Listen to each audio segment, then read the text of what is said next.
Halo, apa kabar? Saatnya Anda menyimak berita Bandung bersama saya Tabita Putri. Sejumlah berita menarik akan kami sajikan untuk Anda. Berikut 3 berita utama hari ini. Akibat cuaca buruk dan pasokan berkurang, harga telur ayam di pasar tradisional Karawang meningkat dalam sepekan terakhir. Hingga kini pencarian putra sulung Gubernur Jawa Barat yang hilang di Sungai Are, Swiss terus digencarkan. Keluarga berharap Eril segera ditemukan. 4 kios kelontong dan 1 rumah warga di kawasan Melong, Kota Cimahi ludes terbakar.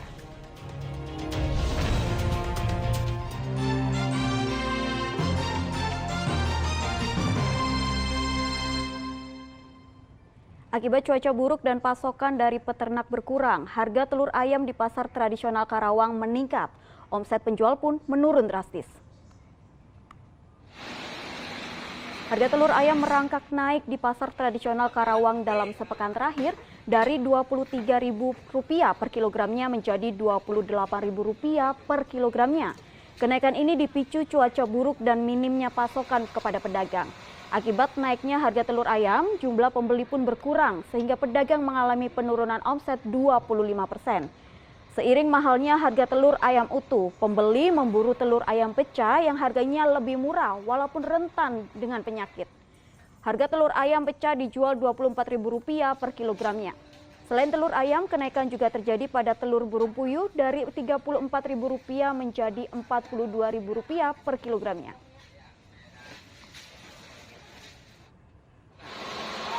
Pembeli sendiri apakah sepi atau memang? Oh, jadi sepi lah pasti. Sepi. Karena naik ya harganya. Ya, soalnya harganya pada naik. Omset menurun ya? Omset menurun. Berapa persen kira-kira? Ya, 25% lah ada lah kali. Belum menerima pembayaran ganti rugi atau tawaran pembangunan kembali, sebuah masjid di kawasan Conggeang, Kabupaten Sumedang, Jawa Barat masih digunakan masyarakat untuk beribadah. Padahal bangunan di sekelilingnya sudah dibongkar kontraktor pembangunan tol Cisumdawu.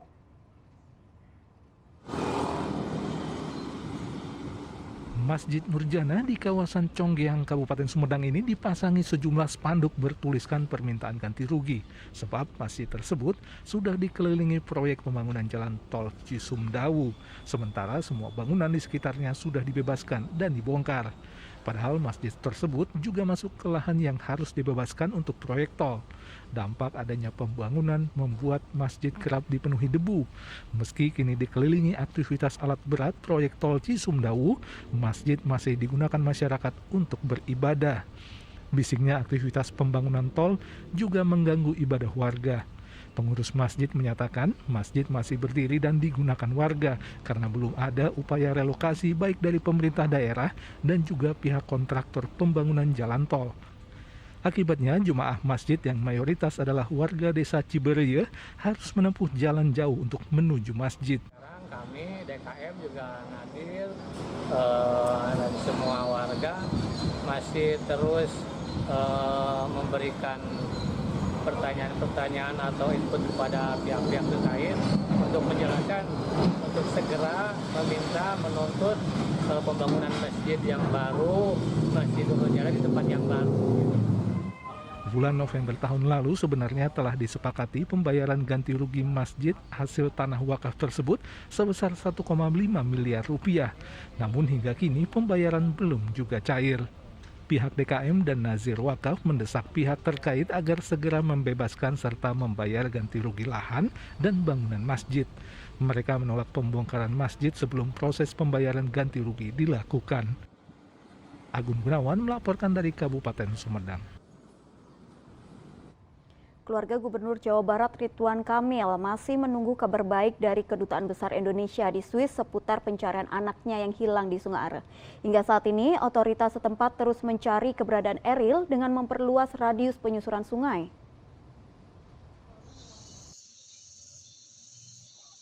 Otoritas kota Bern, Swiss hingga kini masih mencari Emril Khan Mumtaz alias Eril, putra sulung Gubernur Jawa Barat Ridwan Kamil yang hilang di Sungai Are.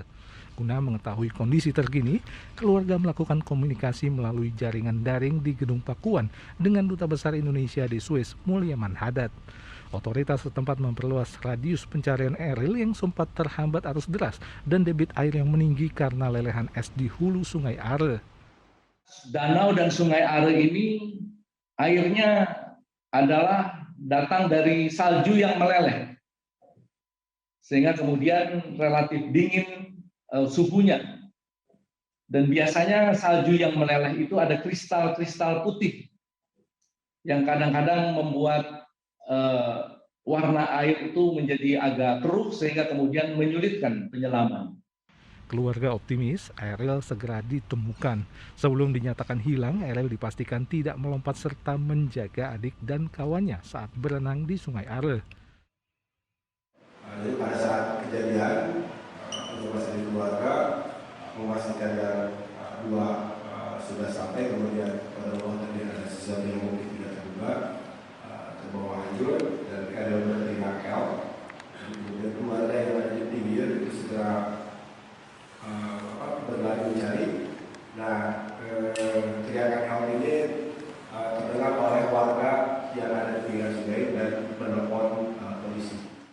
Eril mengunjungi Swiss untuk mencari beasiswa S2 sambil berwisata. Saat berenang di Sungai Are di kota Bern, Eril terbawa arus sungai hingga dinyatakan hilang. Muhammad Rizal melaporkan dari kota Bandung. Keluarga Gubernur Jawa Barat Ridwan Kamil menggelar doa bersama di rumah dinas mendoakan keselamatan putra sulungnya yang hilang di Sungai Are, kota Bern, Swiss. Memasuki hari ketiga hilangnya Emeril Han Mumtaz alias Eril di Sungai Are, kota Bern, Swiss, keluarga Gubernur Jawa Barat Ridwan Kamil menggelar doa bersama di rumah dinas pada Sabtu sore. Keluarga berharap putra sulung Ridwan Kamil tersebut segera ditemukan dalam kondisi selamat. Keluarga pun meminta masyarakat Jawa Barat mendoakan keselamatan Eril. Kawasan wisata Lembang, Kabupaten Bandung Barat pada Minggu pagi terus diserbu ribuan warga dari berbagai daerah yang memanfaatkan libur akhir pekan. Kemacetan di jalur menuju sejumlah lokasi wisata pun tak terhindari. Pada Minggu pagi, ribuan warga dari berbagai wilayah memadati kawasan wisata Lembang, Kabupaten Bandung Barat. Akibatnya, jalur menuju sejumlah lokasi wisata pun macet. Seperti yang terlihat di Simpang Betrix, aparat Satlantas Polres Cimahi merekayasa arus lalu lintas dengan sistem buka tutup guna mengurai macet. Panjangnya antrean kendaraan mencapai 2 km ke arah pusat kota Lembang. Kepadatan juga tampak dari arah selatan, tepatnya Jalan Setiabudi, Kota Bandung menuju Lembang sejauh 3 km. Peniadaan sistem ganjil genap dan semakin longgarnya pengetatan COVID-19 memicu masyarakat lebih leluasa masuk kawasan wisata Lembang.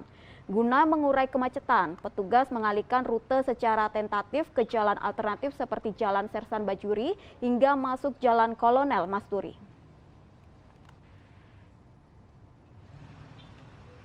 Sementara di kawasan wisata Puncak Kabupaten Bogor, kemacetan pada libur akhir pekan tampak di persimpangan Pasar Cisarua dari arah Jakarta menuju Puncak dan sebaliknya. Petugas masih memberlakukan ganjil genap guna membatasi kendaraan di kawasan wisata Puncak sekaligus mencegah penyebaran COVID-19. Namun sejak Minggu pagi menjelang siang, Satlantas Polres Bogor belum melakukan rekayasa lalu lintas satu arah dari arah Jakarta menuju Puncak. Biasanya pemberlakuan satu arah mulai pukul 1 siang dari arah Puncak menuju Jakarta.